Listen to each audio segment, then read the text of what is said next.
Alors ok, mais dans tout ça, tu vas me dire pourquoi Benito? Eh ben, je vais t'expliquer l'histoire. En fait, c'est tout simple. Au tout début, le fourgon, je voulais l'appeler Julien. Pourquoi Julien? C'est le prénom de mon meilleur pote. C'est pas parce que c'est mon meilleur pote que je voulais lui donner ce prénom-là, mais c'est parce que c'est grâce à lui que j'ai pu acheter Benito.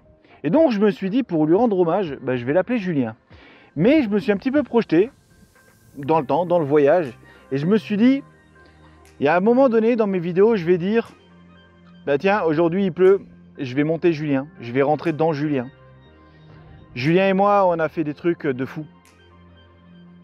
Bizarre quand même. Hein. Non, moi je trouve ça bizarre. Donc non, pas Julien.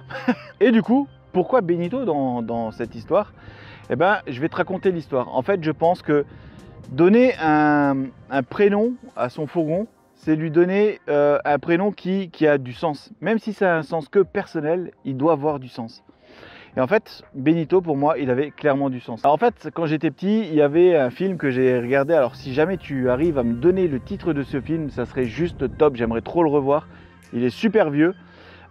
C'était l'histoire, je te raconte, d'un petit garçon qui s'appelle Benito. Et Benito, c'est un petit garçon qui vivait dans les quartiers malfamés d'Italie, où c'était trafic de drogue, trafic d'armes, trafic humain, enfin trafic en tout genre. Il y avait la mafia aussi. Et en fait, ce petit garçon, il était tout le temps dehors. Pourquoi il était toujours dehors? Ben, simplement parce qu'il était un peu maltraité, on va dire, par ses parents. Et à la maison, ça créait toujours, il y avait toujours des ambiances qui n'étaient pas bonnes, malsaines. Du coup, il a préféré être dehors. Et en étant dehors, et ben, quand tu côtoies ce milieu, ce monde qui est toujours autour de toi, et ben, tu risques de mal finir, j'aurais envie de dire.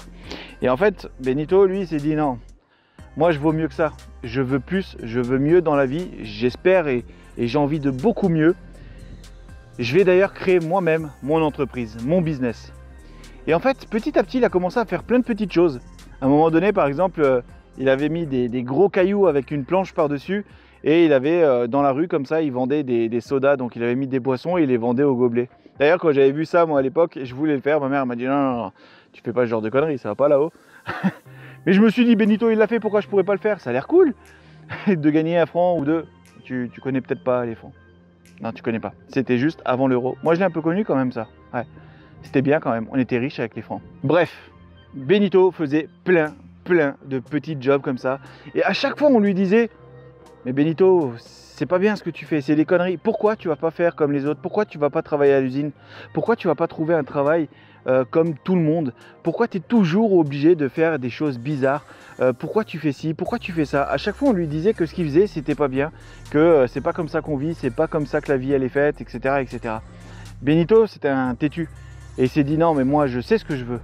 Et je sais ce que je ferai. Et en fait, il faisait toujours des petits business comme ça. Et à la fin, Benito, c'est devenu quelqu'un de très puissant. C'était un très grand homme d'affaires. Il avait des business de partout. Il avait une villa mais monstrueuse avec des voitures de sport monstrueuses, des nanas de partout. Enfin bref, le cliché un petit peu. Et là, en fait, quand j'ai vu ça quand j'étais petit, ben en fait, c'est un petit peu fait tilt. Je me suis dit, moi aussi, en fait, si tu veux, j'ai grandi en cité depuis tout petit, en fait.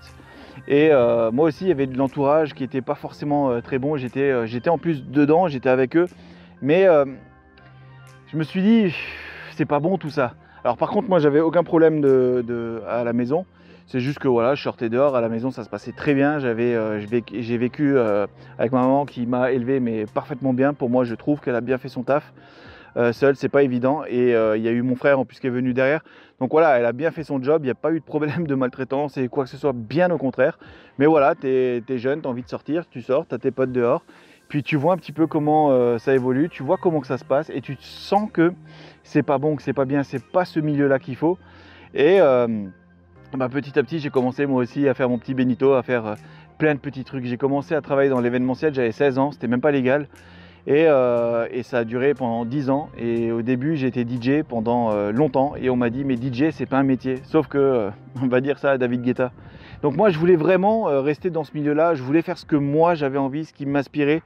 Ce dont je croyais à quelque chose et il fallait que j'aille là-dedans.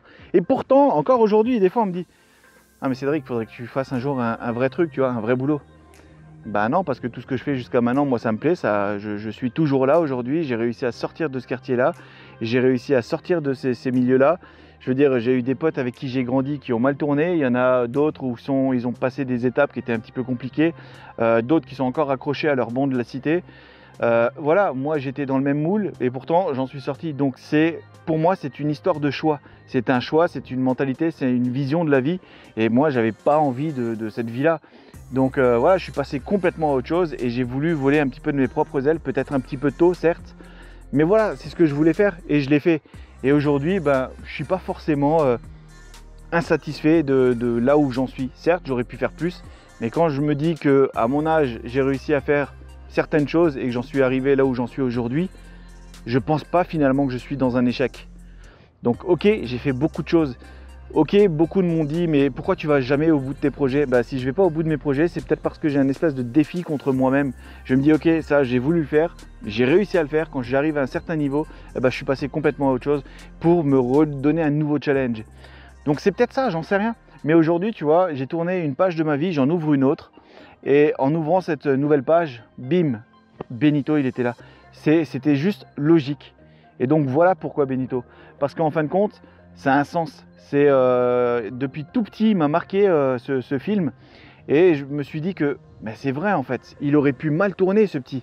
Il aurait pu être dans la mafia, il aurait pu faire des trucs bizarres. Il serait peut-être même plus là en fin de compte. Enfin bref, il serait jamais arrivé là où il en est arrivé s'il n'avait pas cette volonté, cette force et cette croyance en lui-même surtout. De croire en ses projets, en ses envies. Malgré tout ce qu'on pouvait lui dire, il est allé au bout et il a réussi sa vie. Donc moi je me dis, finalement, j'ai peut-être inconsciemment suivi un petit peu ce passage, cette histoire de Benito. Et donc forcément, le fourgon s'appelle maintenant Benito. Alors dis-moi toi aussi en commentaire si tu as donné un prénom à ton fourgon et pourquoi ce prénom-là. Ou peut-être que tu n'as pas encore de fourgon ou une voiture simplement, mais tu l'as prénommé. Pourquoi ce prénom et comment? Ça m'intéresse. Si tu es d'accord avec moi, avec ma vision de la vie, avec ce que j'en pense, tu peux me le dire aussi en commentaire, même si tu n'es pas d'accord. Explique-moi pourquoi, parce que mettre des dislikes, ok, mais si derrière tu te caches derrière un pouce vers le bas, je pense que tu vaux mieux que ça et que tu peux t'exprimer et dire pourquoi tu as mis ce pouce vers le bas. D'ailleurs, si tu mets un pouce vers le haut, tu peux aussi le dire pourquoi. Même si ça fait très plaisir d'avoir des pouces positifs. D'ailleurs, tu peux le mettre. Si tu n'es pas encore abonné et que tu veux suivre un petit peu l'aventure, j'ai envie de te dire que c'est le moment de t'abonner. Enfin bref, la conclusion de tout ça, c'est crois en toi, crois en tes rêves, crois en tes projets et vas-y. Il n'y a que toi qui peux le faire. Si toi tu y crois pas, personne ne pourrait y croire à ta place. Donc fonce, ne lâche rien et surtout, n'oublie pas de vivre.